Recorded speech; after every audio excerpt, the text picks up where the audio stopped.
Leto, ko so prišle čebele, je knjiga dveh zgodb, družine 12-letne Josie in čebelje družine v Panju. Je knjiga o smrti, ljubezni, družinskih odnosih in knjiga o naravi in razumevanju čebel. Brala sta jo Filip in naša urednica Maruša. Knjiga Leto, ko so prišle čebele, se začne kar malce šokantno in sicer smrtjo dedka Otmarja. Filip, te je ta uvod v zgodbo presenetil, morda celo pretresel? Pa v bistvu niti ne, zaradi tega, ker v knjigi tudi ni nek dramatično opisan to, da je Josie dedi umrl in ni nek šokantno v bistvu za bralca.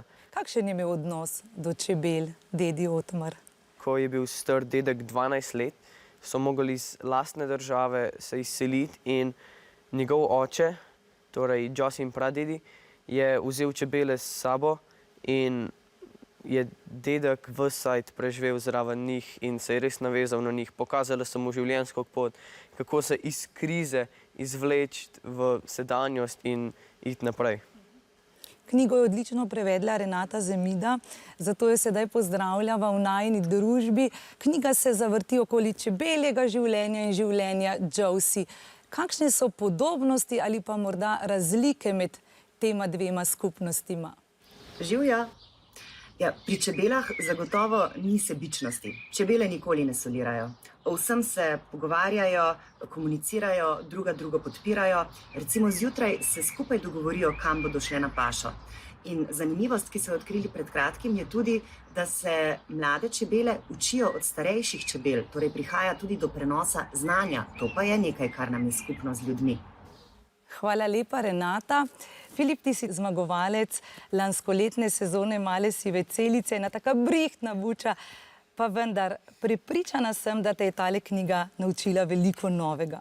Ja, v bistvu v knjigi res veliko zaveš teh novih stvari o čebelah, kako živijo, kdaj se selijo, kako grejo naprej, kako se odselijo, kako naberajo cvetni prah. Recimo, res veliko se naučiš iz te knjige. Ja, veliko vemo o čebelah, pa še vedno nekako zelo so pomembne, ne?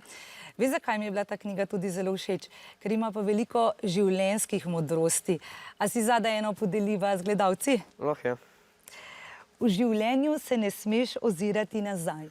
Hoditi moraš naprej, korak za korakom, dan za dnem, da lahko spet dočakaš dobre čase.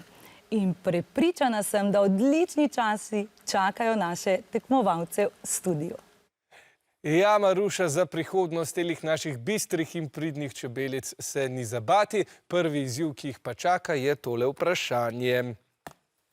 Knjiga opisuje vlogo čebel. Kaj so čebele pomenile dedku Otmarju? A. Spomin na očeta, B. Spomin na domovino, C. Vodilo za življenje ali D. Upanje za lepšo prihodnost.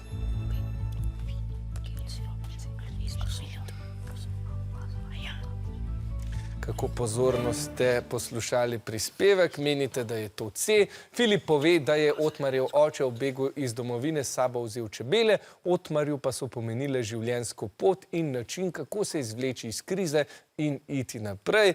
Pravilen je res odgovor C, kar pomeni 5 točk za obe ekipi. Ja. Neverjetno.